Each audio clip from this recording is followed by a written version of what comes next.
વલસાડ નીરા વેચાણ કેન્દ્રને નશાબંધી અને આબકારી ખાતાને બંધ કરાવી. નીરા વેચાણને લઈ લાયસન્સ રિન્યૂ ન કરી આવતા નશાબંધી અને આબકારી ખાતાએ કાર્યવાહી કરી હતી.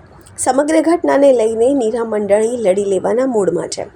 વલસાડ તાલુકા નીરાતાળા ગોળ મંડળીના કાર્યાલય ખાતે મિટિંગનું આયોજન કરવામાં આવ્યું હતું. ગુજરાત નીરા ફેડરેશનના ચેરમેનના અધ્યક્ષતામાં મિટિંગ યોજવામાં આવી હતી.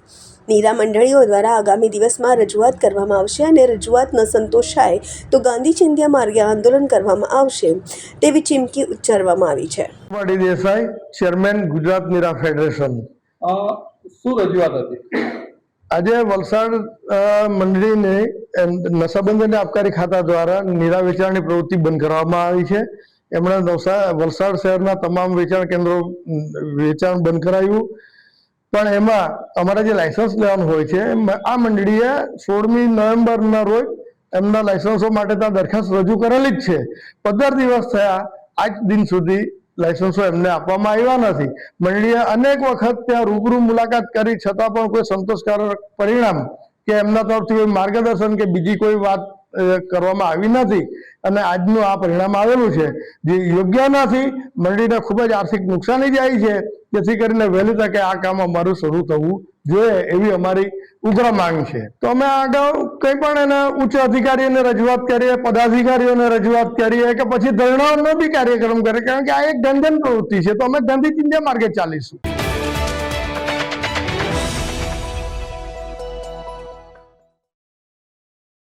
વલસાડ તાલુકામાં ધનોરી ગામની આ ઘટના છે. ધનોરી ગામના પટેલ ફળિયામાં દીપડાએ પાલતુ શ્વાનનું મારણ કર્યું.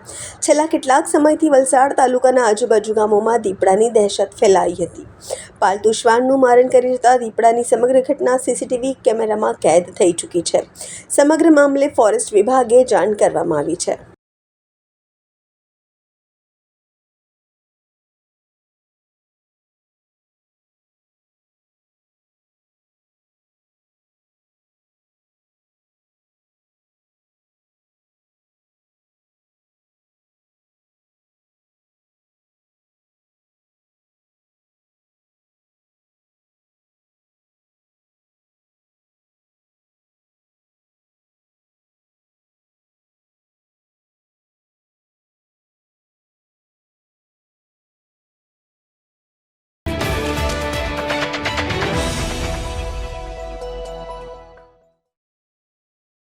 વલસાડ જિલ્લાના પારડી તાલુકાના આમળી ગામે મંગળવારે સાંજે નોકરીથી પરત ફરી રહેલા એક યુવક પર દીપડાએ હુમલો કર્યો હતો.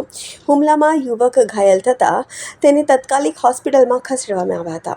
ઘટનાના પગલે સમગ્ર વિસ્તારમાં ભયનો માહોલ છવાયો છે. વલસાડના નવેરા ગામે મંદિર ફળિયામાં રહેતા 32 વર્ષીય વિમલ જશવંતભાઈ નાયકા બગવાડા ખાતે 4 વ્હીલરના શોરૂમમાં નોકરી પરથી બાઇક પર જતા પરત ઘરે જઈ રહ્યા હતા ત્યારે પારડીના આમળી પાસે ડુંગરી રોડ ભેંસુપા ખાડી પાસેથી પસાર થતો હતો ત્યારે અચાનક એક દીપડો ઝાડીમાંથી બહાર આવ્યો અને બાઇક સવાર વિમલ પર હુમલો કર્યો હતો. દીપડાનો પંજો વિમલના જમણા પગમાં જોરથી વાગતા તે બાઇક પરથી નીચે પટકાયો હતો. દીપડાના અચાનક હુમલાથી ગભરાઈ ગયેલ વિમલે જોરથી બૂમાબૂમ કરતા દીપડો ઝાડી જંગલ તરફ ભાગી ગયો હતો. વિમલની બૂમો સાંભળીને આજુબાજુના લોકો દોડી આવ્યા હતા. વિમલ ઈજાગ્રસ્ત હોય તેને તત્કાલિક 108 બોલાવી પારડીની ખાનગી હોસ્પિટલમાં ખસેડવામાં આવ્યા હતા. આમળી ગામે બાઇક સવાર યુવક પર દીપડાના હુમલાની આ ઘટનાથી સ્થાનિક લોકોમાં ભયનો માહોલ ફરી વળ્યો છે. વન વિભાગ દીપડો પકડવા ઝડપથી કાર્યવાહી કરે તેવી લોકોની માંગ છે. મારું નામ વિમલભાઈ, કંપનીમાંથી આવતા દોસ્તારને ઉતારીને ઘરે જતો હતો. સાંભેથી આવીને દીપડાએ હુમલો કર્યો. કઈ જગ્યાએ એવું બનાવેલો? એ આપણે બેસુ ફર્યા રોહિણા. દીપડો કેવી રીતે આવી ગયો? દીપડો સાંભેથી આવીને ટક્કર મારીને હાથ ટક્કર હુમલો કરી દીધો.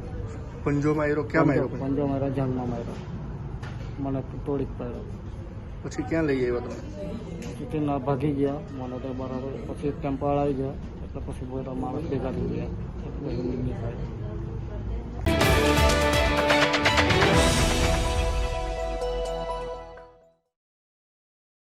વલસાડ એસઓજીને મળી મોટી સફળતા. સમગ્ર રાજ્યની અલગ અલગ બ્રાન્ચ જેમને એના ની પકડી શકે એવી બંટી બબલીને વલસાડ એસઓજીએ ઝડપી પાડી છે. 2010માં કિન્નરીએ પોતાના પ્રેમી સાથે મળીને પોતાના પતિનું મર્ડર કરેલ અને લોહી જોતા સાથેનો પ્રેમીનો હાર્ટ એટેક આવી ગયેલ એમ ડબલ મર્ડરના ગુનામાં કિન્નરીને આજીવન કેદની સજા થયેલ હતી અને લાજપોર જેલમાં સુરત સિટી લિંબાયત પોલીસ સ્ટેશનના મર્ડરના ગુનામાં આરોપી રિયાઝ મંસૂરીને પણ આજીવન કેદની સજા થયેલ હતી. આ બંનેને જેલમાં એકબીજાથી પ્રેમ થઈ ગયેલ અને બંનેએ પેરોલ પરલો મંજૂર કરાવીને 2017થી લાજપોર જેલથી પરોલ જમ્પ થયા હતા.